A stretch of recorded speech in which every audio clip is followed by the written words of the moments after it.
Hi, Leighton. Hello.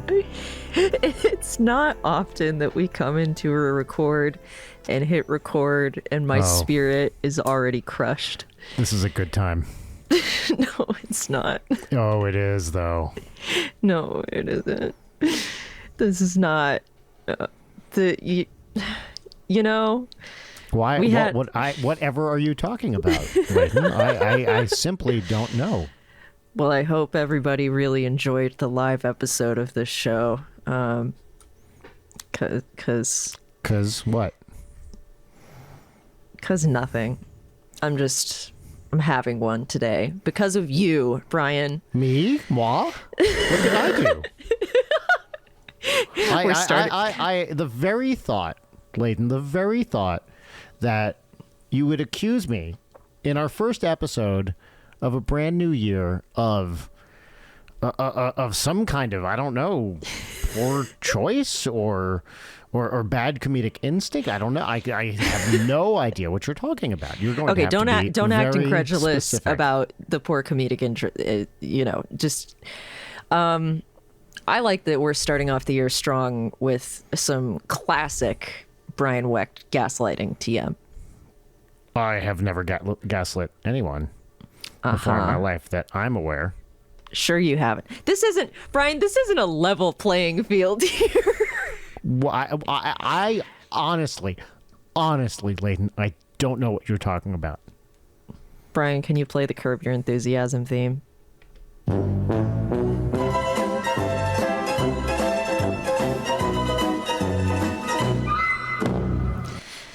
Guess what, everybody? Thanks. Daddy's got a soundboard.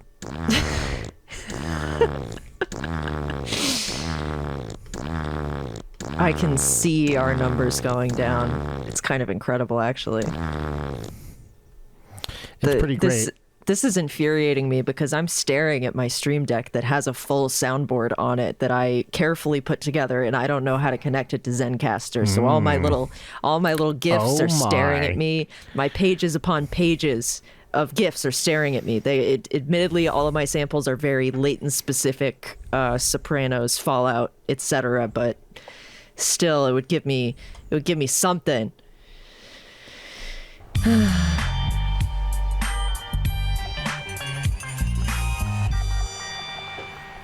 I call this episode Copyright Claim.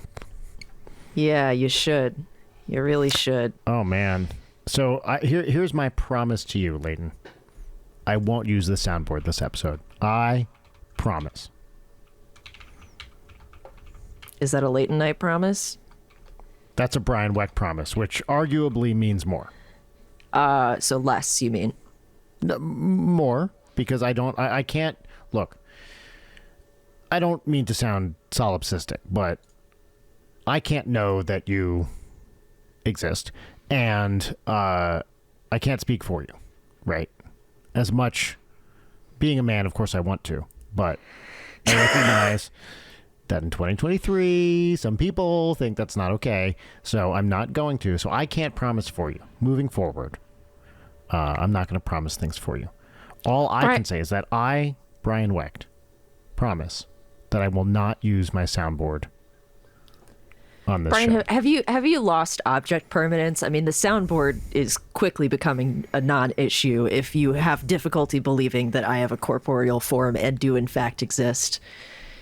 Busted. Are you going to do a Turing test on me? Like, do I need to... Oh, that's good. That's good. Yeah, here. Is this me? Let's fucking go! No. Incorrect. That was me pushing the button. What happened right, to look, not using the soundboard on this episode, Brian? I didn't. The gas lights are flickering. Yeah, well, that's what happens when you turn them on, I guess. Indeed. No, it's going to be there, and you know what? This is going to be as fitting for the new year, an exercise in temperance, and I'm going to let this little. Mainly, I wanted to know that I could set it up if I wanted to, And I did. I did do that. Now, based on something that you said on the live show, you do in fact have the What's Poppin' theme on that soundboard, correct? Let me see. Guys, I bet he's not going to play it. Yeah, there it is. There it is. Do I? Well, I don't even know quite what you mean. I have a bunch of theme songs here, but is this a segment you're talking about? It's the theme song that we tend to use for what typically comes as the first segment of this show, regardless of what you'd like to call it. Oh, I know what you're talking about. This one.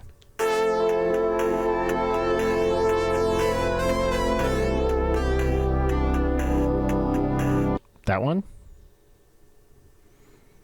Brian, have you considered, like, counseling? Yeah, but nobody wants to hire me as a counselor.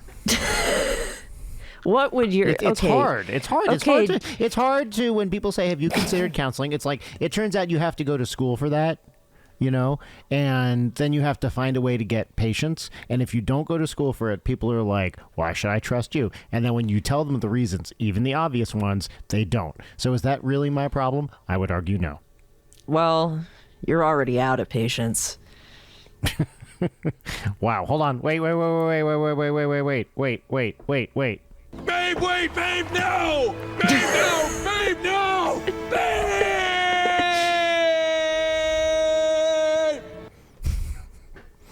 Babe! That clip, you should have the version of that where he continues saying babe after the long babe, because that's my favorite part.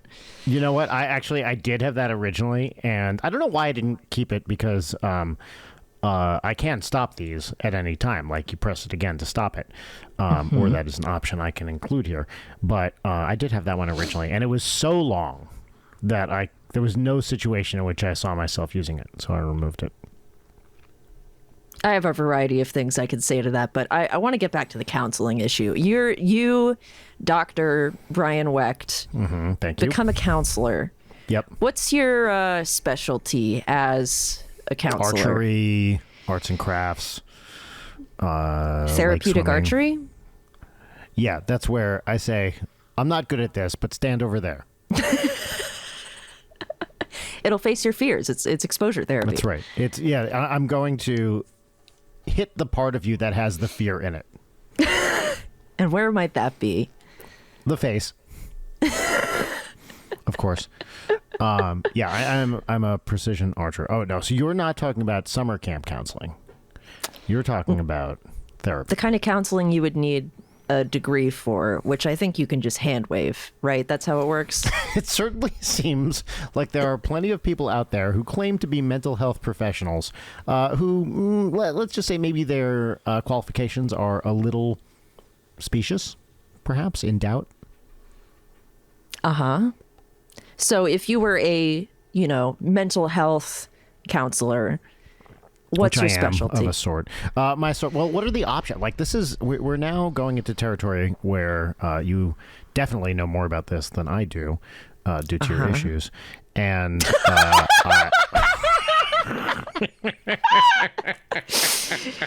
oh, you got a pterodactyl screech in that one. I had to do it. Yeah, you did. You had to do it to him. See, Leighton, this is one of the many things I appreciate about this show is I can pull one of those and you won't be mad at me because you know that I mean it with love. I have more important things to be mad at you for, so yes, indeed. No, that's true. You could argue I've spent years cultivating those other things precisely so I could get these kind of things in. Yes. Under the wire. I like that kind of friendship where it's like, this isn't cool, but there's so much more uncool that I'm going to let this stuff go because I know in the grand scheme of things, there's other stuff I could be bad about. That's a good relationship. Well, what are the options? And tell me about them, if you would. You could certainly be trauma informed, which I think you would not be. No, I prefer to create rather than inform. Right, of course. There's CBT and DBT. Yep, I've played both of those. Uh-huh. Wow, you didn't want to go for the cock and ball torture joke? Oh, you know what? I did not recognize that as a CBT acronym or initialism. Okay, hold on. CBT is cognitive behavior therapy, and that what was the other one? Yeah, DBT. Would you like to guess? DBT. I'm assuming it's something behavior therapy. Nope, incorrect. It's don't Okay. be therapistin. Oh. Probably the most valid option. Yeah. What is it? What is DBT? It's dialectical behavior therapy, which was Okay. developed by Marsha Linehan, who has done very important work around treating patients with borderline personality disorder. But it is a general school of therapisting that is very helpful for people because it's like cognitive behavioral therapy with a little bit more of like, I feel like I'm not going to do it justice. And I'm thinking, I'm going to tell you a story that you might have to cut out. Story removed. Anyway, back to the larger report. So you're practicing cognitive behavioral therapy, not cock and ball torture, as referenced previously. And two, because I don't really know, although I think I do. This is something I've done a little bit of. This is basically you Cock are and kind ball of torture? well, but on which end, Leighton? The CBT, basically you are kind of training yourself cognitively, right? You are retraining your brain. Is that right? Sort of, yeah. I mean, you could say that a lot of therapy is like that, but there's also like talk therapy, which is not, Right. As stringent with following like CBT or DBT, and there's psychoanalysis, which is kind of like an outdated term, but like my therapist is a psychoanalysis, but it also means that I can call him my analyst, like every TV show from the 90s. Yes. Or my shrink. We should get back to calling therapists shrinks. I actually heard somebody do that not like 3 days ago. Yeah, I was seeing my shrink, and I was like, whoa. And it feels like the 70s. Yeah, it's way Right, funnier. when someone says that. It is way funnier. Yeah. It's like collectively calling a group of people cats. That guy's I a do pretty like cool that. cat. Well, when you're in the jazz industry, Leighton, that is something that happens fairly regularly. In the jazz industrial complex. Yeah, the jizz. And I know it's not the right acronym, so everyone, don't send me letters about it. I don't want to hear X posts. X posts? The app and website x.com. Oh, I see. I was confusing it with /X/ otherwise known as the paranormal board on 4chan, Oh, I see. which I know you're a regular reader of. I like it when it's spoopy. So let's say that I'm a patient. Let's say that I'm a patient seeking counsel, and I've gone on Psychology Today and found this unaccredited doctor, Dr. Wecht, and I'm coming in and I'm having an issue with a business partner who can be a little difficult sometimes. So put on Okay. your counselor hat Yeah. and help me out here. Okay, great. Also, how much do you charge? Me, I'm free as far as you know right now. In 60 minutes, is that gonna hold true? You will look, at some point, I will come collecting for my services. And Why are you scanning my credit card? well, I didn't even give that to you. Well, Where's my wallet? I'm also a magician in this scenario. Oh, cool. I do close-up magic, except it's so close that people really don't like it. That's my particular kind of magic. It's too close-up magic. Okay, Right? that's It's good like to the know. card's right in front of your fucking face, so you can't really tell what's going on. That's how close my magic is. Okay, I see. Well, I mean, I came here to get counseling, not really hear about magic. Pick a card, Leighton. Pick a card. Any card. The one that you're hiding behind your back. Great. That one says my rate, which is $185 an hour. You know what? For therapy outside of insurance, I that is know. not bad. It's not bad. Let's see. Okay, I don't know anything about therapy other than the therapy I've had, which is not something I have analyzed much, like how it is happening, if that makes any sense, right? This doesn't Haven't studied inspire this. confidence. I just walked into your office Sorry. and you're telling me that you don't know anything about therapy? Okay, let's talk about this business partner. I'm going to ask you some questions about them. Would you care to Okay. specify a pronoun for this business partner? it's as you might come to expect based on my description. It is indeed a man. Uh-huh. So is he him. usually right, but you're afraid to admit it? That's a pretty presumptuous thing to say. It's a question. It's a question. We've just been working together for a long time, and I think he frequently dismisses my wants or needs in the relationship and creatively. Mm-hmm. And how do you feel about that? It's frustrating. You sound like you're secretly pretty into it. Which is Wow. a thing I say to Rachel all the time, that she gets kind of upset about it. Which I think, and of course I'm doing a bit, but I think it's very, very funny when someone's like, and I'm not saying in any serious context, if someone's like, don't do that. And then you say, but you kind of actually want me to, right? Again, I'm not, usually when you're searching for a therapist, you do a little shopping to see somebody who's compatible. Why I'm a little put off by some of the things that you've said during this session so far, and we're not even 5 minutes in. Why should I not just walk out the door and find someone who's accredited? I mean, that's fine. I want to know if we got any people here tonight that like to get high! Where did that voice come from? That's Do you have what a guy I like back is how there? I'm coming in and out of this reality, and you are not. You are committed to it, and I think it makes it really bad in a great way. That I'm popping in and out of the meta commentary, and you are steadfastly not. God, you which, sound so much like my business partner. It's crazy. I know, Doctor, are you familiar with the concept of transference and countertransference? Nope. Well, the you can transfer me $185. I think into you've my already bank done account. that. I got 2 fraud notifications from my Bank of America account in the past 5 minutes. Sounds like I don't me. even have a Bank of America That's me. account. Dr. Sigmund Fraud. A joke that must have been made a billion fucking times in the past, but that I can't think of a single instance of. That's pretty good. But what do you have to offer that these other therapists might not, other than you've already charged me money, so I guess I've already paid for this, I think twice over? This is a good thing.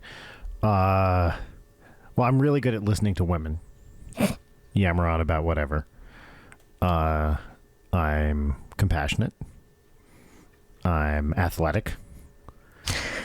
I enjoy, things that are not exactly conventionally fun, but are actually fun. Like, I wouldn't say long walks on the beach because that sounds like a cliche, but I would say tide pooling, right?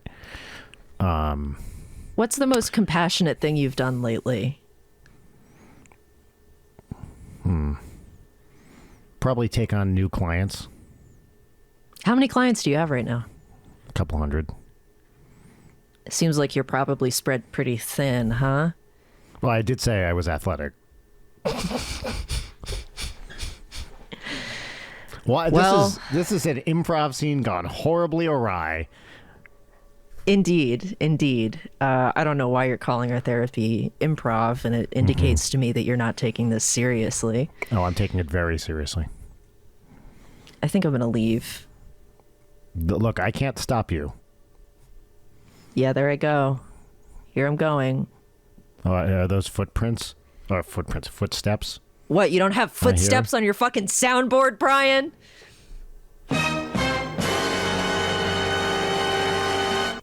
End scene. What a disaster. Yeah, not good. But, I had fun doing it. I was hoping to learn something about therapy, and I did, which is that $185, I can charge that, sure. And if it's lower than average for, non-insurance covered therapy, maybe I don't need, to be accredited or whatever, certified, I guess. Okay, here's a question, a legitimate question I have for you about therapy. What is the difference between a social worker and, I don't know, a therapist? Or is a social worker sometimes a kind of therapist? A social worker is somebody that you can hire who does posts for you on X and also /X/. Great. Good. You might want to look into it considering the state of your NSP tweets. Yeah, we've kind of pulled back a bit on those. I actually don't fully know the difference. I'm not I think social worker is more in the context of like another organization, whereas like a therapist is a standalone thing. Well, that's interesting because in my past receiving Why do you of have therapy, a social worker that you're dodging? I have some papers that I'm dodging. Yes, I have seen social workers who are not part of a larger organization, but I do know people who are social workers who work for, certain like county governments or whatever. And I've seen just regular old therapists, and I've never been sure. I know there's an accreditation or licensing, LCSW, right, is what you see for social workers. And I assume it's just and kind also of a different YouTubers thing. Yes, that's right. Yeah, that's that thing where they talk real quiet. In a nutshell, social workers connect clients to social services that can help alleviate challenging situations. Therapists help clients reverse negative thought patterns and behaviors to promote well-being. No, that was beamed directly into my head by my therapist. Oh, yeah. He can do that. I see. It's a social crazy. worker connects you with social services? That's the definition? So. Oh, that's interesting. Okay. No wonder it's like occasionally a government position. Yeah, that's the context I was thinking about it in. I've seen a lot of therapists in my life and some counselors, not actual therapists. And I've been in therapy on and off since I was 11 or 13. I don't know why I said 11.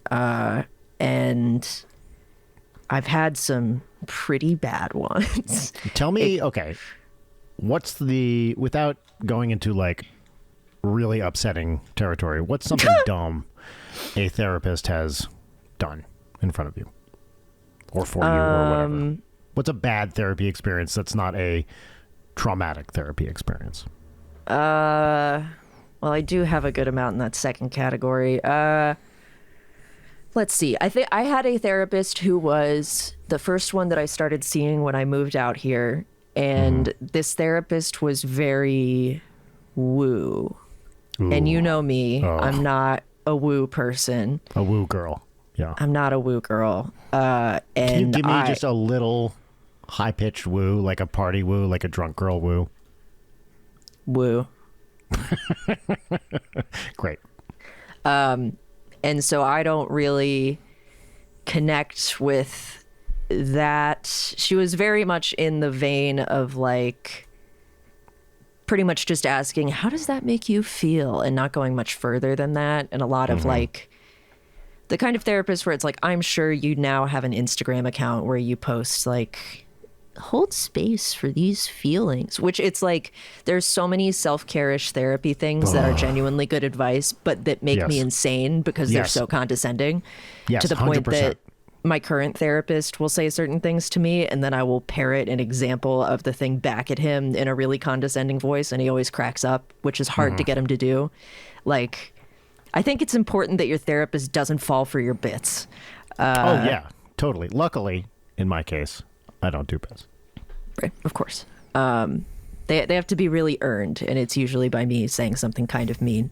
But anyway, I did neurofeedback with that woo therapist, which was interesting. What is that?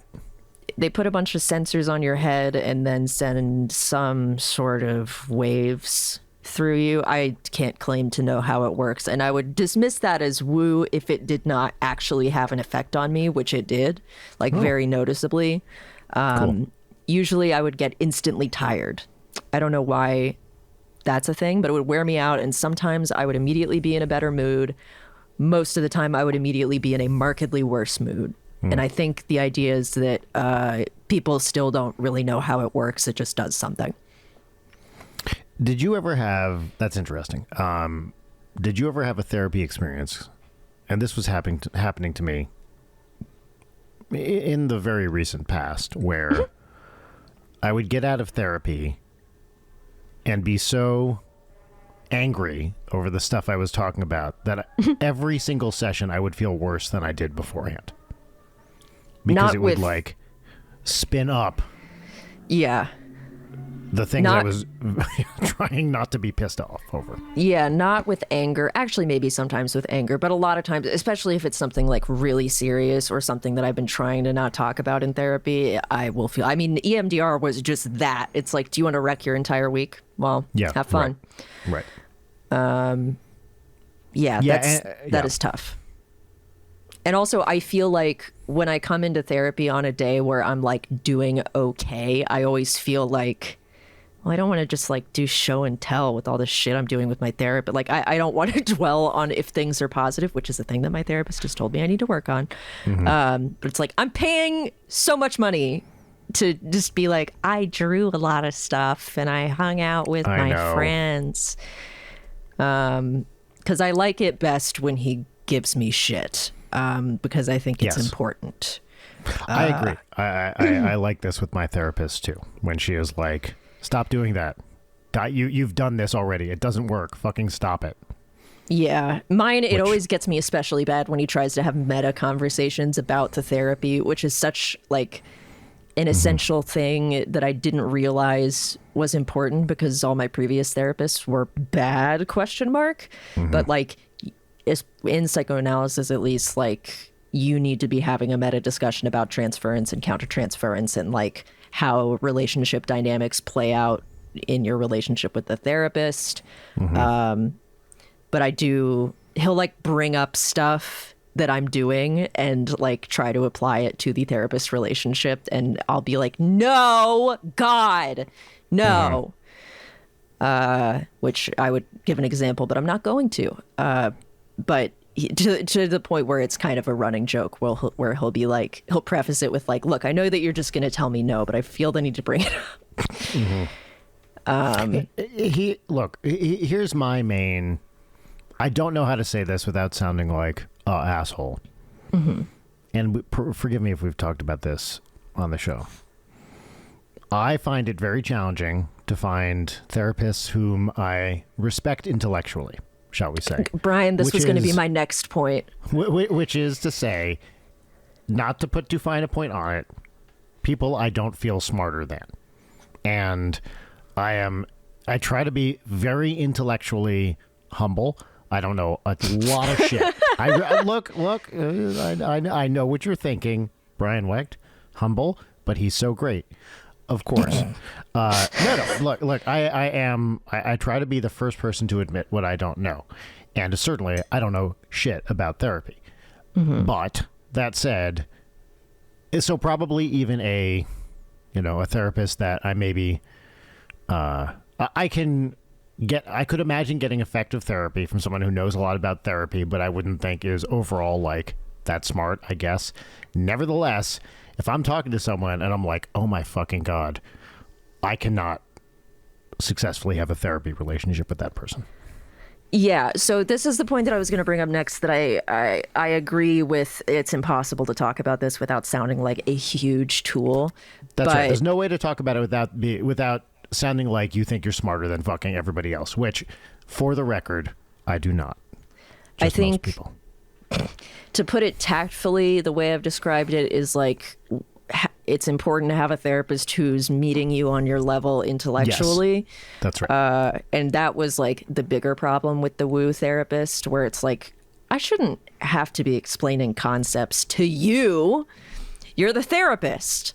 Yes. But with my current therapist, he's very analytical and understands my need to intellectualize and will indulge it, but not too much. That's great. Yes, it's great. And then it means that I get to make vintage therapist jokes about John Bowlby and, Bessel van der Kolk is a common punchline. Well, I don't know what that means. Can you tell me what those mean? John Bowlby is the attachment theory guy, and Bessel van der Kolk wrote The Body Keeps the Score, which is the book about trauma that's, done. That person has done a lot for trauma theory and work. But yeah, it's the funniest thing about my therapist is that I respect him intellectually and I respect him as a person. He knows nothing culturally to the point that I think he's fucking with me. And we've talked about this. Yes. Then we brought up The Last of Us and you were like, why that? Yes. Anyway, I think maybe my worst examples of the sort of like, I can't respect what you're saying to me and telling me what to do with my life if I don't feel like you've got it together or that I could come up with a better solution here is when I was in treatment. I don't want a 23-year-old telling me what to do. Thanks. In my culty therapy retreat that I did, which is I don't want a venture capitalist telling me what I should do with my life. And then I had somebody spoke very, very highly of this person, which is, always the worst beginning of this kind of story. But this person that I had a Zoom call with was like, not a life coach, but something adjacent, which I know, red flag. Somebody I really respect recommended this person highly. But this was the primest example of Ron Swanson, I know more than you, where this lady was guiding me through this PowerPoint and these worksheets, just explaining everything like I'm 5. And I know a lot of people aren't as fucking suffused with psychological bullshit as I am. That's a character flaw for me is that I can't stop reading that shit. But the whole idea is that like you go down a list of words to describe yourself and you circle the 5 that most exemplify you, and then she unpacks it and whatever. It was fucking stupid. It was like $100 for a fucking hour-long Zoom call. I'm a rube. This was like 6 years ago now, but it was like, wow, I know all this stuff and you're speaking to me like I'm an idiot. Yeah. It turns out what were the 5 words? Creative, compassionate. Wait. So what is this? You're supposed to write these down or something? It was like a really long list of descriptors and you had to narrow it down to like the 5 that are like your core tenets that you live by. Okay. So yeah, creativity, compassion, curiosity was like my number 1. I don't remember what the other 2 were, which really speaks to how useful it was. But yeah, I'm an easy mark for self-help stuff. If anybody is looking for a member of their cult, I am easily manipulatable. Thank you. That's great because I'm starting a new one. Oh wow! This year. Yeah, it's gonna be a real fun. Someone mentioned something to me that I thought maybe would be a fun thing to do on the show. Just start a cult. That actually is a very good idea. Maybe if we had a few more subscribers to the podcast, I would believe in our ability to do that more effectively. But I can be effective. I have a certificate. Because I completed a cult education training course. Oh, that's cool. Yeah, thanks. Hold on. I'm going to put that on my resume. Cult education training course, CETC. Great. Do you want to take one of these now? Okay, come after me if you guys love this. Bullshitty personality like enneagram tests. Have you ever done one of these? Oh, of course I have. What's your Myers-Briggs? Can I guess your Myers-Briggs type? Your INTP? I forget. I'll be honest, but it's definitely not I. Really? Oh, I'm E for sure. Wow. Yeah. I used to be I. But am I? Now I am me. I'm E. I believe ENTJ. I believe. What's the JP? I was close. Judgment versus perception. Yeah, I can't remember. It's all bullshit. Judging versus perceiving. Should we take an enneagram together? Sure. Are there free ones, or is it going to be one that makes you put in your email address? Because that shit drives me nuts. I don't want to do that. I refuse to put in my email address. How do we take an enneagram test? Okay. The Enneagram personality test. Here we go. Are you on Truity? I am.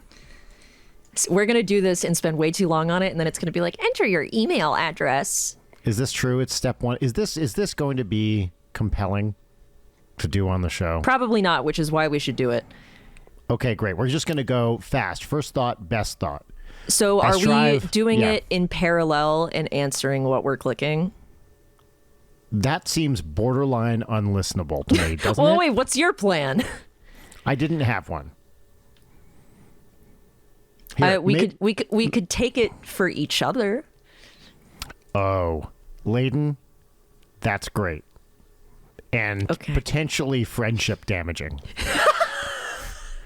Yeah, I'm already looking at these and going in and out of the bit. This is going to be what exactly? So, you know the thing where you don't really want to ask other people what they think of you? Well, what about if you answered 7 pages of questions about what you think of someone else? I don't think I could emotionally stand that. To know exactly what you think my strengths and weaknesses are. So another... I don't know. Maybe we Let's shouldn't try do this. it. Let's try it. The fact To that do you're it reluctant. for each other. Okay, you know Yes, what? I I'm gonna agree with you. Yeah. Okay, so here we're gonna do. Here, I'll start with a nice one because the first one's my answer to you is nice. Okay, I strive for perfection. Accurate. and so it's 1 through 5, right? Or should we say Yeah. neutral? How about neutral, accurate, very accurate, neutral, inaccurate, very inaccurate? Okay.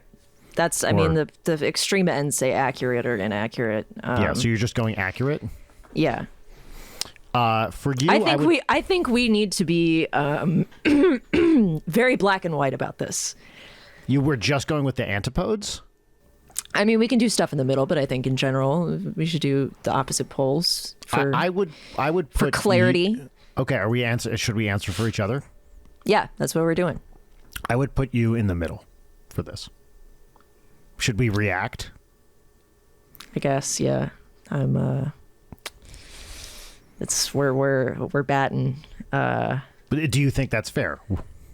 Well, we're not here to litigate what the answers are. We're here to assess the other person, right? Yes, but I'm curious. Now, do we not react? I think we can react. We can react. Do My you think react. Yeah, keep going. I think so. I put you at most accurate. I think I would also put mine at most accurate. I think the interesting. important thing is that you don't change your answer. No, I'm if not you going disagree. Okay, great. I work hard to be helpful to others. I'm going to put you at most accurate. Yeah, I would do the same for you. Wow, thanks. It is important to me that other people like me. I would put you right in the middle. I think I would also put you in the middle because I think it's selective. Yes, exactly. It is important that some people like you. Correct.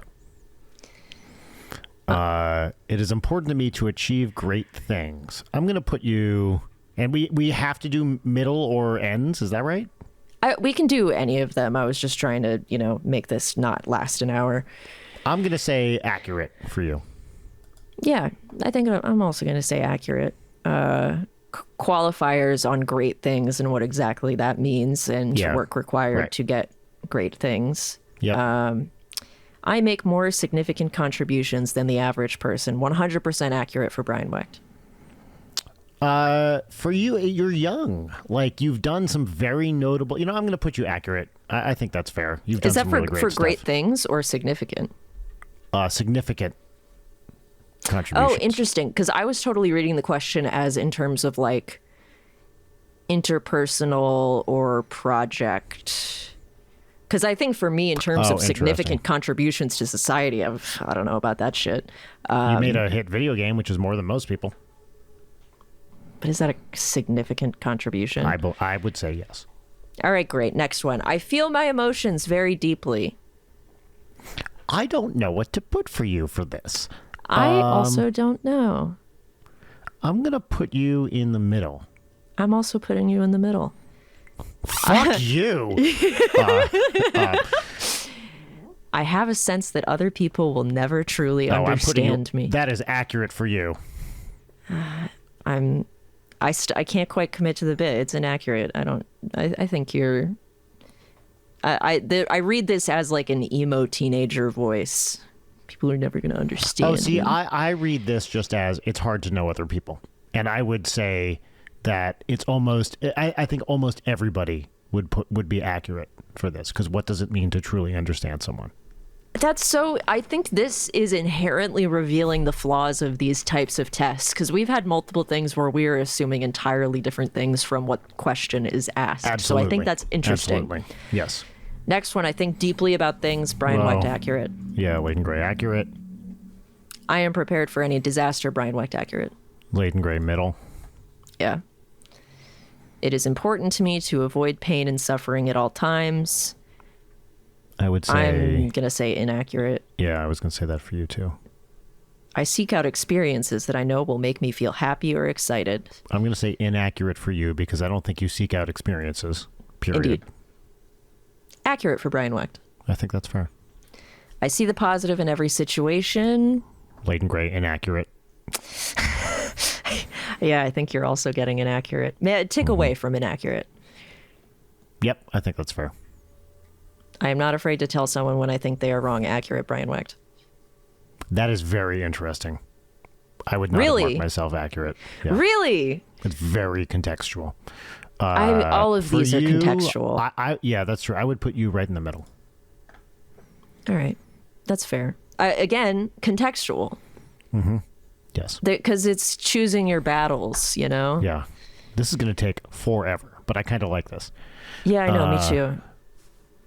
I let other people make the decisions. Yep. Inaccurate. Inaccurate. For you, I think it's in the middle. All right. That's fair. Next That's fair. step. Oh my God. I swear to God, if it so asks for a these. fucking email at the end. Yeah.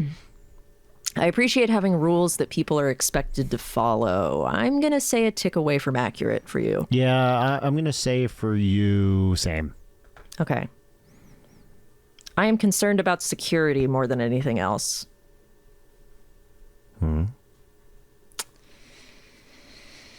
Again, this is a definitional. Anything else. More than anything else.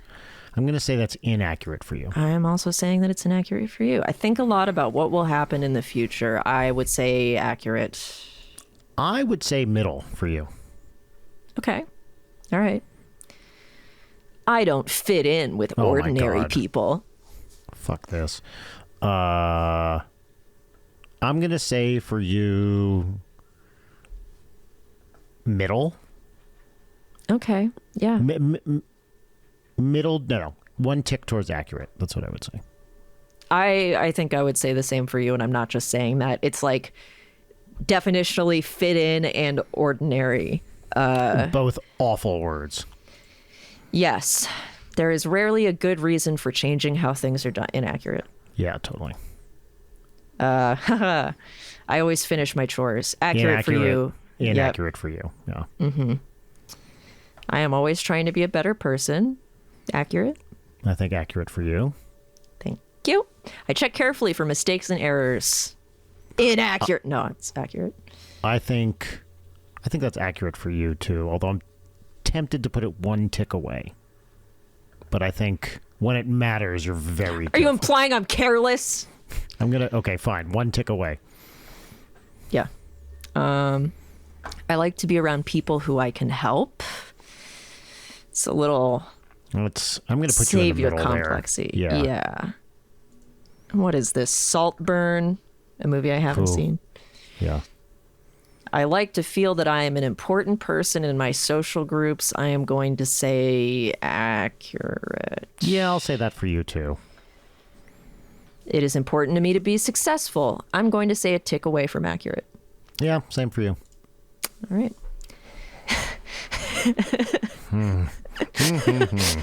How about this one, huh?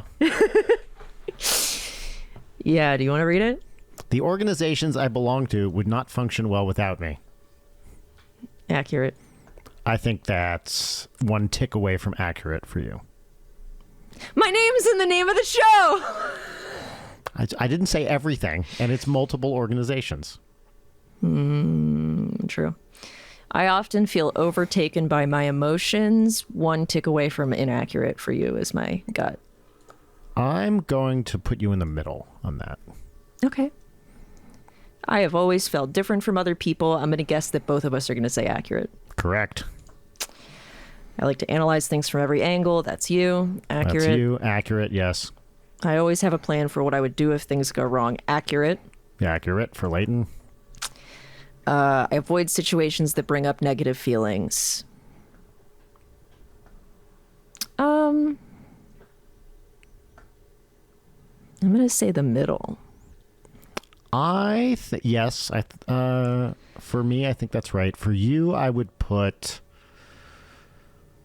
one tick from inaccurate. Because really, because I would be full send accurate if I were doing it myself. Full accurate? Yeah, I have an avoidance problem. Because to me, it feels like you just avoid situations. That's so true. But the implication is that I avoid situations because of negative feelings, right? Like, that's why else would I avoid them? Because I don't want to go anywhere. Okay, that's a negative feeling. But also, I think you're very good at confront. You know what? You're right. You're talking me out of my rating for you. I'm going to put you one tick away from accurate. Okay. Now that I think. But yes, I agree that I will. It's like for me with these sorts of confrontation questions, it's a matter of I will get very aggressive if I know nobody else will do it. 100%. Yep. I seek excitement. Ooh, inaccurate for you. Yep. One tick away from accurate for you. That's fair. All right. Oh my God, we're on page 3 of. Should we keep going with this? I feel like this is already interesting. Are we just in this bit now? I think I think we need to commit. Okay, and also, great. if we get to the end and it asks for an email, that's the funniest punchline of all. Yeah, 100%. Okay, let's just go very quickly through these things. Yes. I'm good at seeing the bright side of things when others complain. Inaccurate for Leighton. All right, fair. One tick away from accurate. Mm-hmm. I do not hesitate to call people out when they're behaving badly. I think it's one tick away from accurate for you. I think it's one tick away from inaccurate for you. I do hesitate. Yes, I think you're correct. All right. I would put me personally all the way towards inaccurate. I let people get away with a lot of bullshit. Oh, yeah. Me especially. I go along with what other people want. For you, I'm going to say middle.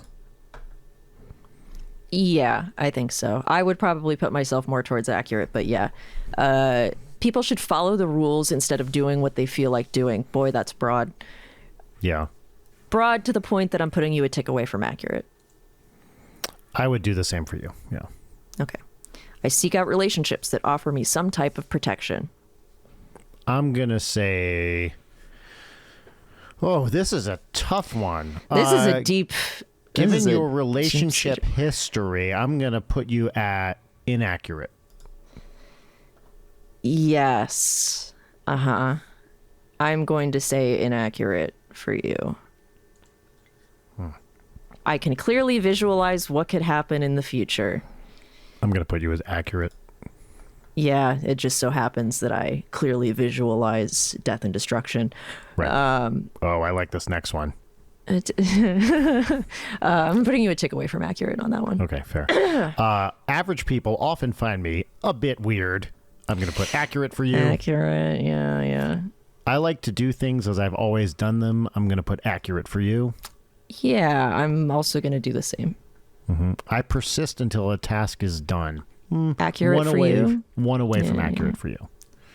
I spend time trying to discover and correct my faults and weaknesses. I think that's accurate for you. And same for you.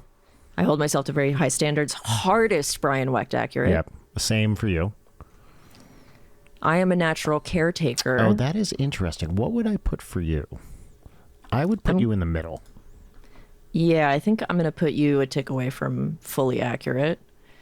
I think that's fair, although I would actually put myself personally all the way towards accurate. Yes, I think, sure. Yeah,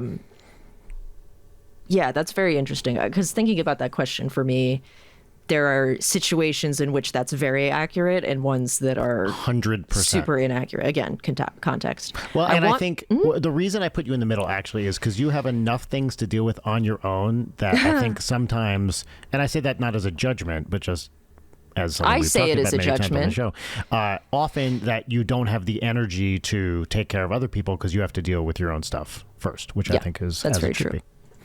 Wow, thanks. I want people to admire me. I'm going to say Take away from accurate with the caveat that it's like, I would imagine both of us are on the page of like, I don't want random people to admire me. Really, I care about the admiration of people I know. Yeah, exactly. I want to achieve a lot in my life. Accurate. Yeah, same for you. Ooh.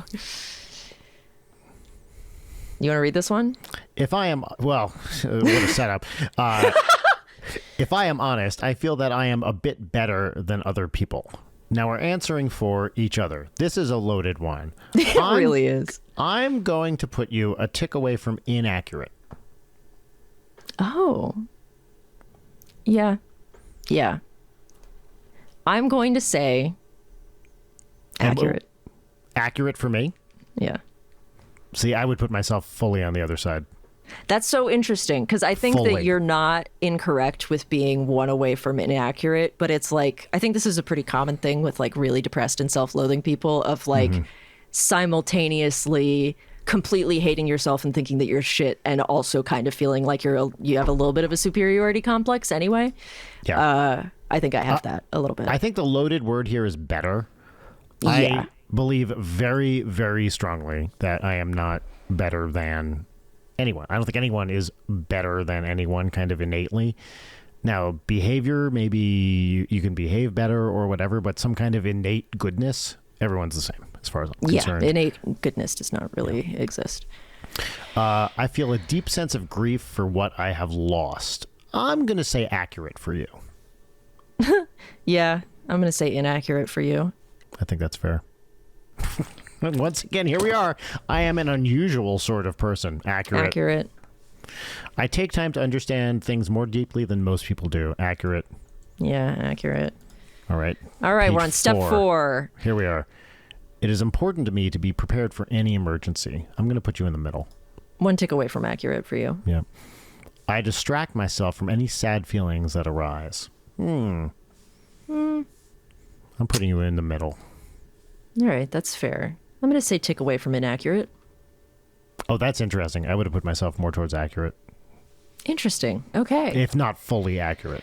I'm very good at... Yeah, it's interesting because for me, it's such heavy escapism to a problematic degree. Yeah. I often make changes in my life when things get boring. Fuck, for you, I'm going to say inaccurate. I want to put you in the middle because I think that you don't get bored with stuff. I don't really get bored. Yeah. Yeah. Because most of the stuff I'm doing, I'm interested in.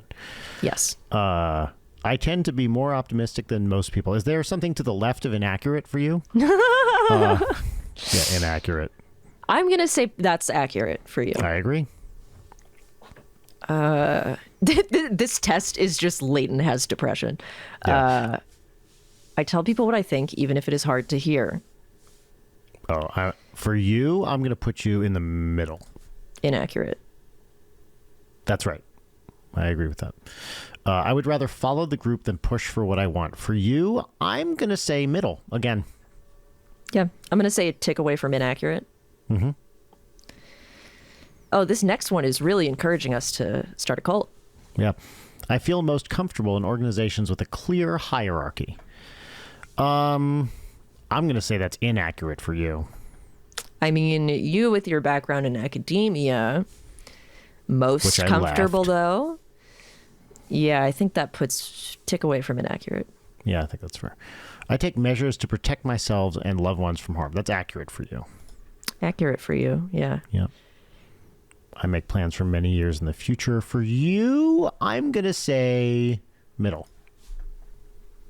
Tick away from accurate for you. I'm really me pushing for the black and white, and I will not go extreme on most of these. How many different ways can they ask, do you think you're special? I know. It's insane. I am an unusually unique person. I'm going to say accurate for you. Yeah, for both of us, I think on paper, we are both that. My job is to dress up like a ninja and make dick songs. That's pretty unique. I just like trying new methods or procedures. I'm going to say inaccurate for you. Oh, interesting. Yeah, in some ways that's true. I'm going to say inaccurate. I think you're pretty open to trying new things. Yes. I focus on my responsibilities and duties. I'm going to say that's accurate for you. Yeah. I read books that help me be more productive or better at what I do. That's definitely accurate for you. Indeed. I'm going to put you in the middle because I feel like when we talk about books, you're not as self-help, I'm psychology not a self-help guy. focused. No, I've read but still, I think books inherently do make you better Yes. at shit. I put a lot of pressure on myself to do things right. Accurate. Accurate. I take the initiative to help other people and make their lives easier. Accurate. One tick away from accurate. Wow. I put in the effort to make a good impression on other people. Accurate. Accurate. I set ambitious goals for myself. Accurate. Accurate. I am an important member of my social groups. Accurate. Wow. I was going to say inaccurate because I think you would scoff it. Because I thought you'd scoff at the idea of anybody being an important member. No, but I do think some people lead groups, socially and make plans and help. Like, I'm often the person making restaurant reservations, for example, for people. Yeah, I think you're a pretty essential. If I eschew the issue with the designation, you're certainly an important member of all of our overlapping groups. Yeah. All right, step Cool. 5. All right, we're almost there. I can describe my emotions in a lot of depth and detail. I'm putting you in the middle. I'm putting you as accurate. Yeah. I often feel like an outsider. I'm going to say inaccurate. Oh, I'm going to... Really? Okay. Yeah. I think you have a lot of social riz, if you will. I think it... Yeah. Do you feel like an outsider? It depends what you mean. It's one of these like ambiguous questions. Yeah. I don't know quite what this means. I do not feel like I am outside my social groups, and I love hanging out with humans. But I guess not. I guess I do think that the way I think, that is to say, kind of scientifically, is not the way most people think or are trained to think, is really what I would say. So in that sense, I do feel like I have trained myself to be unlike kind of how most people are. Yeah, I've got it's but option socially, it's a different or often, excuse me. Yeah, like mentally, whatever. We don't have to litigate it forever. I find my mind to be a very interesting place. Oh my God, I'm going to say accurate. Question. Yeah, I'm going to say accurate for you too. It's interesting. Interesting, yeah. Like interesting. Yeah. Like someone wears a new outfit and you're like, that's interesting. Interesting. I am always aware of what can go wrong in a situation. Accurate. For Leighton. Yeah. Yep. I have many ways of avoiding situations that get me down. Didn't we answer this? Yeah, there are a lot of repeats here. Accurate. Accurate. Yeah. But also, I'm just good at avoiding situations, as you said before. Right. I'm always up for a new adventure. Gee, I wonder what your answer for me is going to be. I'm going to say accurate for you. Inaccurate for you. Yep. I believe that things usually work out for the best. Accurate. Inaccurate. That's really interesting. I think maybe the distinction for me is that I believe that things usually shake out for the best. It just terrible things might happen before that happens, is my general philosophy. Yeah, okay, I like that. That actually is nice to know. Where something terrible happens and I'm like, well, I'm sure this will work out eventually. I guess it can't get any worse. I stand up for what I believe in, even if it upsets other people. I'm going to put you in the middle on that. Yeah, I think so. I'm going to put you in the middle. Again, this is a broad one. I think that's fair. I let other people take the lead. Give me some of that hot lead. Yeah. I let other people take the lead. I'm going to say that's a tick away from accurate for you. Yeah, I think so. I'm putting you at inaccurate. Yes, 100%. I dislike people who disrupt things by breaking the rules. Oh, I'm going to say accurate for you. Yeah, I'm also going to say accurate for you. Yeah, fair. Because it's like when we're talking about rules, we're talking about like Curb Your Enthusiasm ass rules. Yeah, exactly. I make alliances with people who can help me stay safe and secure. For you, I'm going to put you in the middle.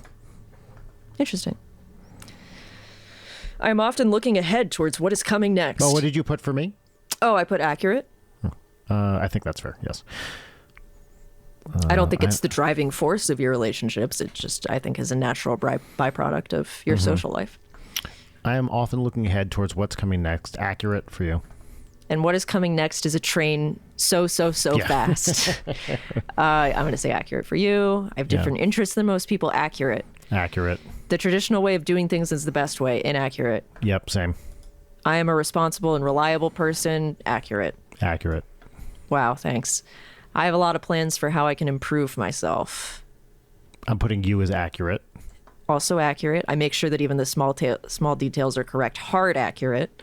Yeah, one tick away from accurate for you. All right. Okay. I can accept this. I enjoy caring for others and their needs. Accurate. Accurate. Well, accurate. Accurate. I think that's fair. Okay. I want to be a person that others can look up to. I am putting you. I want to be, not I am. Yes. Yes. I'm going to put accurate for you. I'm also going to put accurate within that definition. Yeah. I push myself to succeed. Accurate. All right. Step 6. This is riveting fucking oh my God, podcasting. We're so close on this. I make important contributions to my community. Accurate. The community is so broad here, but I'm going to put accurate for you.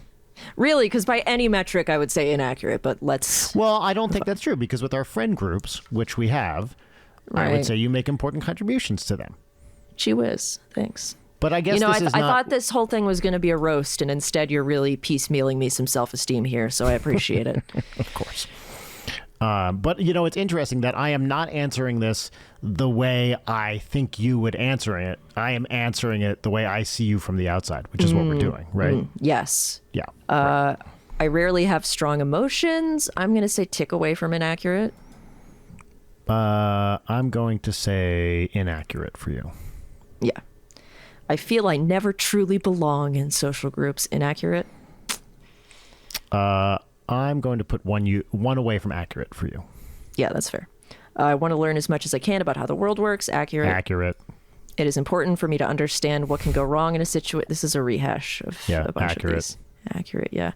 I take steps to ensure I don't feel sad or lonely. Middle I'm going to say accurate, yeah. Trying new things keeps life interesting. I'm going to say accurate for you. Yeah, same for you. I'm an upbeat person. Inaccurate. I am usually the one to take a stand when others won't. You know what? Actually, I'm for upbeat. I'm going to put you one away from inaccurate. Yeah, I think that's fair. I think I have a buffer on it. A thin, flimsy tissue paper buffer, but it's there. I'm usually the one to take a stand when others won't. I'm going to say one away from accurate for you. Yeah, same for you. Other people have stronger opinions than I do. Inaccurate. Inaccurate. Everyone has a role to play in society and a duty to do their best. Middle. Yeah, that's also like a core belief, not necessarily a behavior. Yeah. I am concerned with protecting what I have. I'm going to say accurate. I would say yes, same for you. I have a good sense of what my future holds. I feel like you would bristle at the idea of anybody knowing what their future holds. Or, I don't know, tick away from accurate. Fuck it. I'm going to put you in the middle. All right. I'm an average person with ordinary likes and dislikes. Inaccurate. Same. I try new ways of doing things just to see if they'll work. Accurate. I'm going to put you in the middle. Yeah, creatively, yes. Everything else, no. Right. I have a great deal of willpower. I think accurate. I think accurate for you, too. All right. Self-improvement is a major interest of mine. Accurate for Leighton. Yeah, I think also accurate for you, even if you're not doing it. I agree. It's intentional. Oh, look, okay. do you see this thing? It says email optional at the bottom. Yeah. Look at that. Yeah, Wait, birth date are we survey. done? Get my results. Birth All right. date. Oh, we're yeah, calculating. We're calculating. Analyzing your core fears and motivations. Okay, get my results. See my results. Okay, hold on. It's doing it. See my results. Oh my God. Brian. Okay, wait. Yes. It's to unlock the full report, you have to give your email.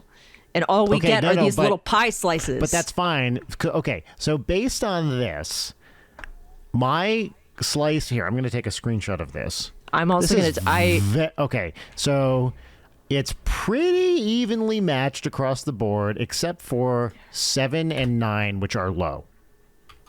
Okay, yes. Yours are very high in 1, 8, and 3. And I get the feeling that the questions that are under this are tailored to your type. So let me read you the questions that are apparently unlocked in the full report. Oh, interesting, yes. Why do I often seem to have higher standards than everyone else? How can I handle it when I seem to be the only one who's doing the hard work? Why am I so critical of myself? So accurate, I have to say. Yeah. Why am I so critical of myself? How can I tell when enough is enough? How can I learn to let go of the details and enjoy the moment? Wow. Okay. Questions I ask myself frequently. The questions I see for you. Hold on. I took a screenshot and here it is. I'm sending this to you. Mm-hmm. It's just the pie. The questions I see for you are, why do I feel so misunderstood and different from other people? Why do my relationships always end up disappointing me? Is there a way to be truly authentic in my work while still being successful? Why do I struggle so much to be content and grateful for what I have? Now okay. So if we look up the Enneagram thing, by the way, I think that all personality tests are bullshit. Yes, I agree. Yeah, you're right. I'm shocked at how high a bunch of these things are. Yeah, yours for me is much more imbalanced than mine for you.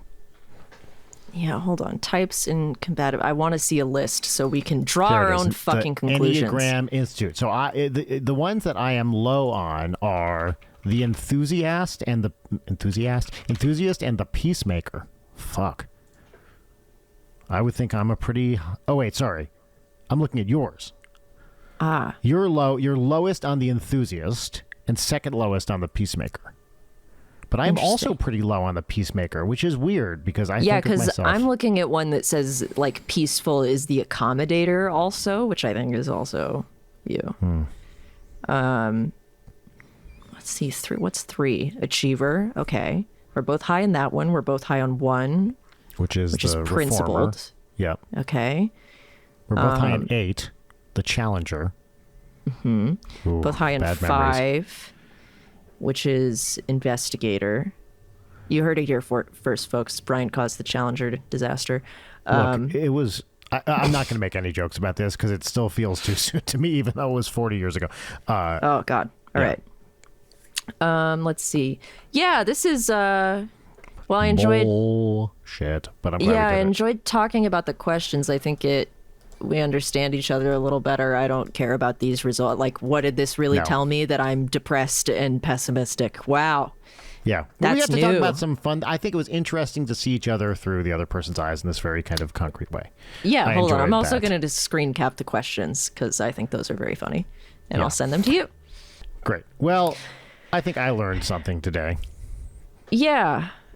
Great job, Brian.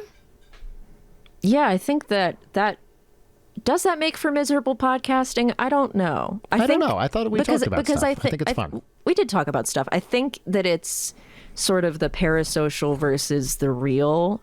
I think will be interesting because I think both of us know each other pretty well by now, and I think that revealed some differences in how we might see each other.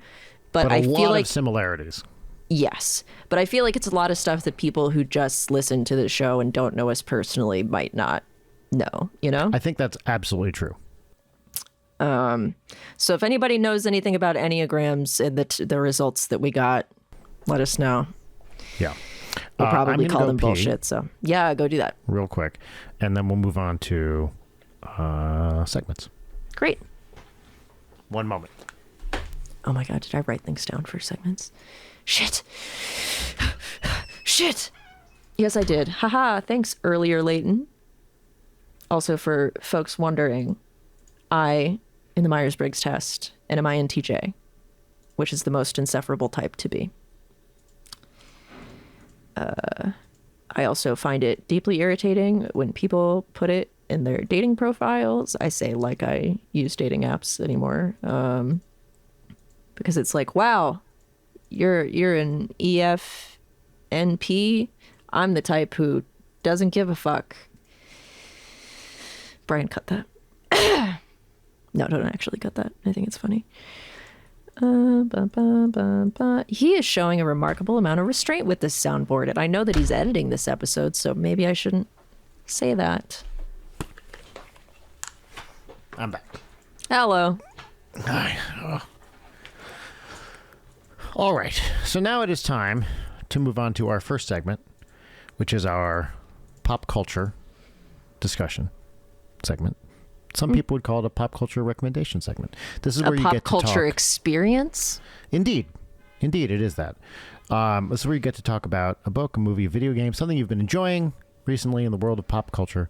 This segment is called Let's Pop About It, and the theme song goes here. Let's pop about it. Let's pop about it. Let's pop about it. Let's pop about it. What you just chose reveals so much more about you, Brian Wecht, than any enneagram or Myers-Briggs could. What do you mean? I refuse to elaborate. What's poppin'?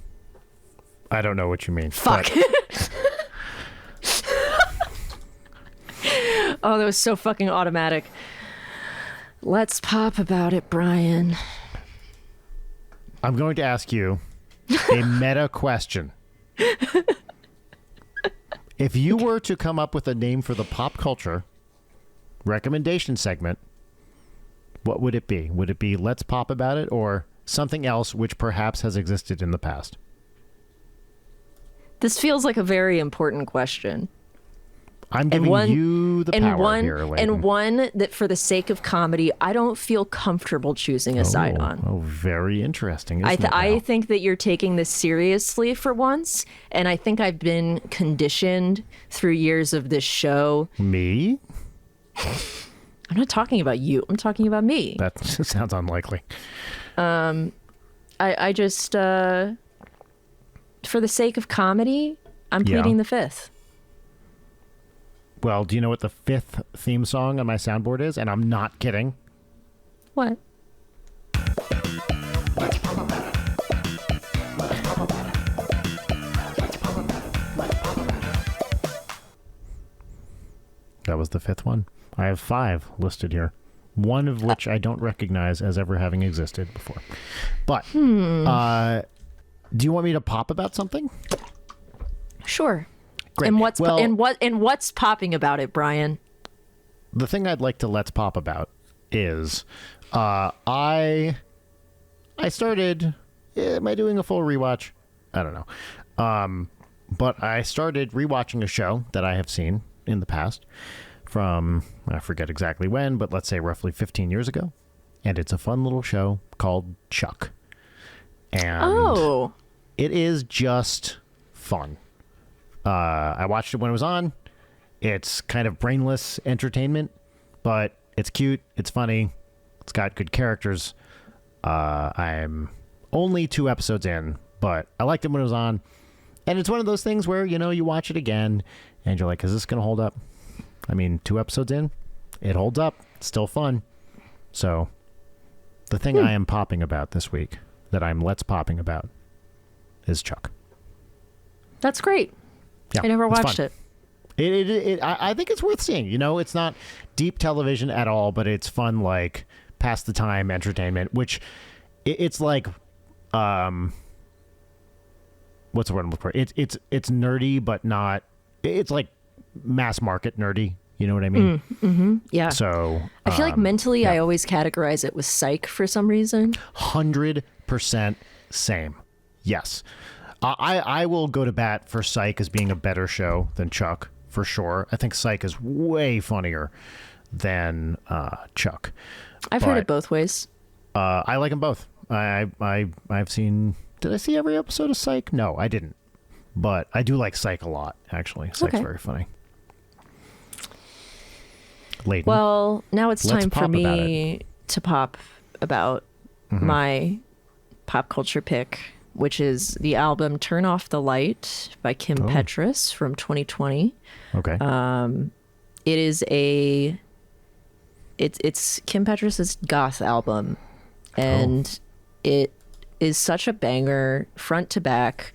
Knives, Massacre, and Demons are 3 of my favorites off of that album, and probably up there in terms of like my most listened to songs. They're just like synthy dark synthy stuff, and she's awesome. So that is what I just popped about. I love it. Great. Now it's time for our final segment, which is 3 parts gratitude exercise, 1 part petty grousing, and the name has never and will never change. Here's the theme song for that segment. Peaches and lemons. Peaches and lemons. Wow, it's so weird hearing it as we're recording for once. Yeah, well, this is why everybody likes the soundboard. I'm so used to hearing it at 2 times speed that I forgot. I know, same. How it sounds normally. Absolutely same. That's exactly the reaction I had. Yeah, it's this, like when I hear the full theme, I'm like, damn, this is slow. It's slow and low. Slow and Much low, like that's how we do make it, baby. Love. Yeah. The what? Nothing. I was laughing at the joke you made. Low. How low could it be? Lower How- than you might think. How low can we continue to lower the standards for this show? Let's find out. Standards. Leighton, what's your lemon? Let's lem first. Yes, we shall. Let's lem. Let's lem like lemmings in the apocryphal tale that they, walk to their deaths and That they're not just lemming having, around. just not the cameramen were fucking corralling them off the side of the cliff. Can you imagine Yeah. being an animal and you're doing your shit and then one day a bunch of your comrades get fucking killed by a cameraman slowly encroaching on them, and then for Yep. the rest of time people get called lemmings after your species, which was just minding their own fucking business? I think I that's know. fucked up. I think if you Yeah, call I people would agree with lemmings, you. you yourself are a lemming. Anyway, my lemon is Ooh. that I have to take a bunch of pills because of aforementioned deficits in Enneagram type 7. The depression, the optimism one, whatever. So I have to take a lot of pills multiple times a day. And despite having done that since I was 18 years old, I still choke on them more than I would like to.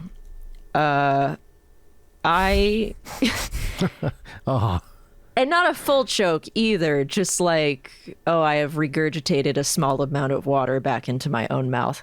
It's just that some of them are very large and very chalky.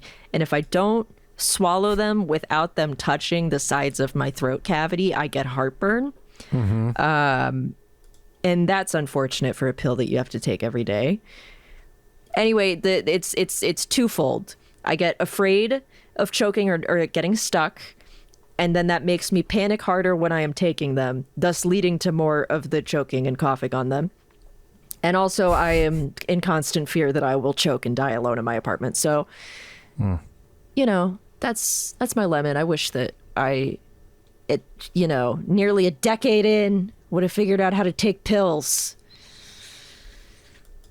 I agree. All right, great. What's your lemon? My lemon is my eyes. I got bad vision, and it's not getting better with age. And it is just a thing I fucking hate dealing with. I have an eye appointment, doctor's appointment coming up this week where I've been told I may have to have some kind of retina surgery. Oh, no. Yeah, it's the kind of thing where they're like, you have a thing going on, and it's not significantly impacting my vision, but it is. And they're like, this could just kind of level off and it's just this forever, or it could keep getting worse. And it's not like a going blind type of thing, but it is like a thing that is relatively common that happens to older eyes. And I'm going on a Friday, and I may find out on Friday that I need to get some eye surgery, which is a terrifying combination of words. And it could be the kind of thing that they do it and it's totally fine, or it changes my vision forever, and I don't know. Yeah, is that like a put you under surgery? Because I know for LASIK, you're wide I fucking have awake. no idea.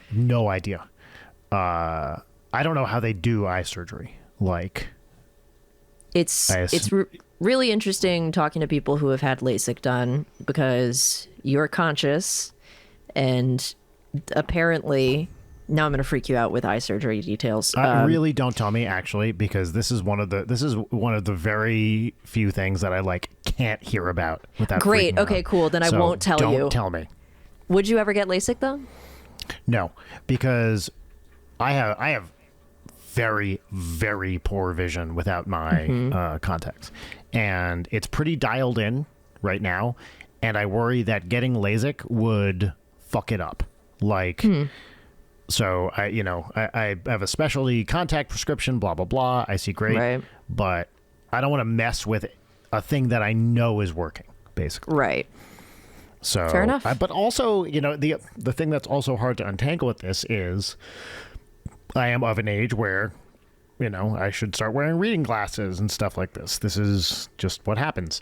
And it's hard to disentangle, are my eyes getting worse in one way with my eyes are getting worse in another? Yeah, the way that everybody's eyes get worse eventually. Yes, I am now fully in the, what the fuck does that say? Oh my God, that print is so small era of my life, which will now be the case forever. But yeah, like tiny print, fuck. That's good to know. I have not been to an eye doctor in a while, and I know based on how I deal with my current very old prescription that my eyesight has gotten worse as well. But you've worn my glasses. For you, it's like nothing, but for me, it's like I can't see at night. Yeah. Great. So, well, sorry that's about my your warning. eyes. Thanks. I hope to keep both of them. Excellent. Well, now it's time for Peaches. We each do 3 things. I'll go first. This is now an annual, multi-times annually type peach. But I went to Starbucks this morning and that's not the peach. And they, we just got out of the holiday drink season. It's the pumpkin spice and they eventually stopped doing that. And then it's the holiday drinks. But the pistachio latte is back. And when I saw me being there at 6 a.m., nobody else is there, seeing on the board that the pistachio one is back, I audibly went, oh shit, the pistachio latte is back? And they were like, yep. So I have one of those this morning, good. and it's my favorite Starbucks drink ever. They only started doing it a couple of years ago. It's so good. I don't think you'd like it. Latte with oat milk. Why? I love piss. Right. I just think that you don't strike me as somebody who would enjoy a really sugary latte, which is what it is. No, that's true. Although I do love pistachio ice cream, like gelato. I love it. Sure. I've never actually had pistachio ice cream, but I think the appeal for me here is it definitely tastes nutty, but it's more so that it's like a brown butter flavor. Oh, yes. I would not like that. I agree with you. Well, great. Anyway, that's my first peach. Stoked about pistachio latte season. Very exciting for me because if I do not bribe myself with a little coffee treat, even if that's just making coffee at home, then I will not get out of bed because I must have my little treat. Anyway, my second peach is that I, for some fucking reason, have actually been very creative over the past week and have written a lot. And as I mentioned on the mini yesterday, I've drawn more in the past 72 hours than I have in like 6 months. And I'm not hypomanic, which is crazy. Yes. As always, when I start feeling good or do a bunch of things, that paranoia kicks in. But I'm not stumbling over my words. I'm not euphoric. I'm not making poor financial or sexual decisions. I'm don't have the energy to clean my apartment. So I'm pretty sure I'm not hypomanic. Pretty sure. Great. So yeah, that means that I'm just, I'm stoked about the new shit that I'm working on. So that's fun. And then fingers crossed, no hypomania, please. Thank you. And then my last peach is our mutual friend, Allie. Because I love her very much. And we check in with each other daily to take our medication. We trade drawing and writing back and forth. We watched Phantom Thread on New Year's Eve. We'll do like a phone call where we both set a timer and clean while we talk. I just love Allie to death. So my peach. Mwah. Love it. Yep. How about you? My peaches. My peaches, my lovely lady peaches. The first one is I just got back from my annual event that I go to over New Year's where cool, interesting people gather. And I went solo this year without Rachel and Audrey because they wanted a little mom-daughter break.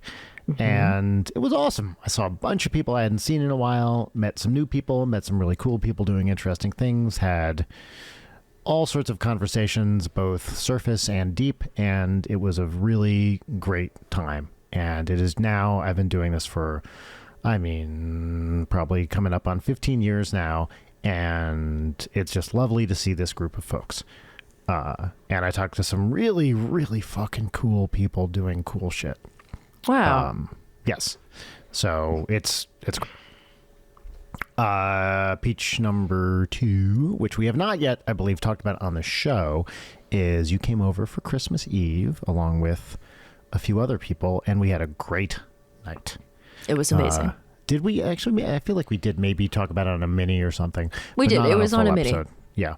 But it was great, and I love doing it. It is a tradition that I cherish every year. The deli we ordered from, I would not go back to because I felt like the pastrami was lackluster. But really? Yes. There's better pastrami to be had. I was very happy with it. Look, it's I kept eating it, but I think we could do better. The gift that I got for Audrey, has she played it? Has she unlocked it? I was away for a little bit, so I'm not entirely sure. But okay, I don't know. Just after her hectoring that evening to play it. Yes. Enter the code. Enter the code. Enter the code. Can I enter the code? My final peach is a week from tomorrow. I will be journeying to, assuming I didn't get COVID at the event I just came back from, which so far so good. I feel fine. Nice. I will be going to MIT for the MIT Mystery Hunt, my annual tradition of solving puzzles with old friends. And it's going to be awesome. And it is truly, truly, truly the highlight of my year. Just to be back on that campus, a place I've spent so much time, both as a scientist and a human and a puzzle solver. The MIT campus, I'm assuming you've never been there, right, Leighton? Nope. It is in many ways a deeply ugly and just unpleasant environment that I also love. I love that place. It's so weird. It's a mishmash of weird shit. The buildings are just kind of thrown together. Some of them are like these old, big, elegant, domed buildings. Some of them are like new glass things. Other ones are just like, why the fuck would you ever build that and put that there? My only familiarity is that it's a location in Fallout, a plot-relevant location in Fallout 4, so I've seen a fucked up version of it. That was actually, I believe, in a puzzle last year. So yeah, like I'm excited to go back to MIT, see some old friends and solve some puzzles and get very, very, very frustrated in a room late at night. That's awesome. Which is also how I make love. Well, that's great, Brian. Those are good peaches. I had good peaches. As a bonus peach, a BP. I would be remiss not to mention this. The dinosaur album, the mystery dinosaur album, as discussed on the episode with Bill Childs, the mystery has been solved. Thank you very much. Do we not say this publicly yet? No, I think we just said it on a mini. Oh, fuck. You're right. So the album is Once Upon a Dinosaur with a pink disc with a green dinosaur on it. Yep. This was revealed to us by a listener named Paco, who is amazing. God bless you. Yes. And additionally, is it Kimbo Children's Music? Is that what you look Kimbo, it up? Kimbo Children's Music. Check out and stream Big Bad Owl on Spotify because it's a bop. But Where Have They Gone is the one that always made me cry. And listening to it now, I was like, why did this upset me? And then like the verses hit and it's like, oh yeah, no shit. This made a toddler cry. It's just like, let's list all the ways that the dinosaurs could have died slowly and painfully. And honestly, this is the kind of thing where you really, really do want to hear the mini episode for this. Which yes, because the 2 peach tier of the Patreon to get. But the email came in, Leighton hadn't seen it, and we get to hear the reaction real time as you like realize that it's the thing. And that was an all-time great moment on this show. Yes, I agree. The shock disbelief, the texting, both of us texting Bill Childs at the same time. Who was mad he hadn't solved it himself. Yes. And boy, because I've been getting suggestions from him for months. And also, the important thing here that I also wanted to bring up is that my father sent me a box of stuff from my childhood for Christmas. And included in that is the CD. So thank you, Dad. Sorry that Paco beat you by mere days. Oh, mere days. Amazingly so, yeah.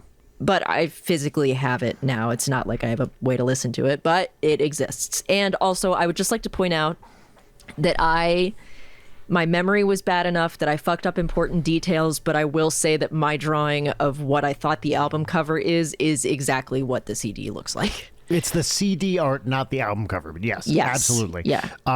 Did you get the detail right? Where Have They Gone as the song? Did you get that right?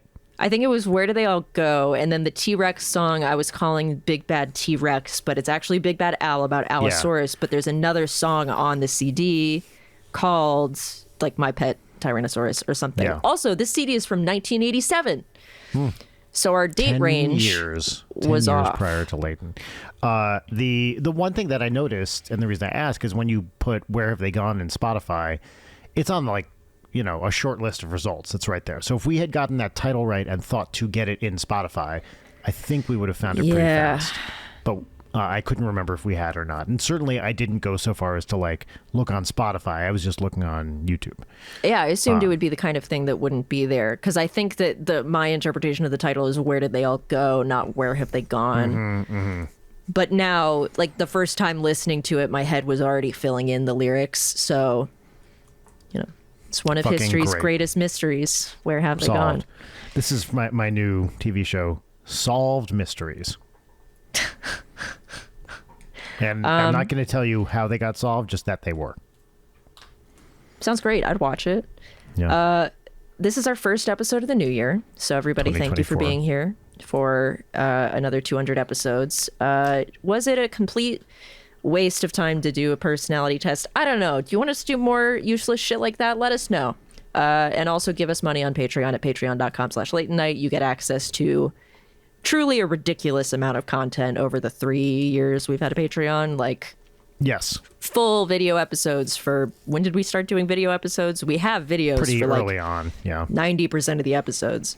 It's a lot. It's a lot. And getting weekly minisodes, which are just me and Brian hanging out, very loose. They're like one of my favorite things to record for this show. And we have commentary tracks with Jory. We have Homebody Let's Play stuff. We have me teaching Brian to play Civ. Like, if you want content and this podcast isn't enough for you, baby, we got it. You can get in there. Get in there. And that's my love-making philosophy. Low and slow and getting in there. Yep. And what was the other thing? Getting frustrated late at night in a dark room. Yeah. That's right. Yep. All right. See you next time. Welcome to 2024, everybody. Goodbye. Goodbye. Leighton Night is produced by Brian Wecht, Leighton Gray, and Jarek Centeno. Follow us on Twitter at Leighton Night, on Instagram at Leighton_Night, or email us at leightonnight@gmail.com.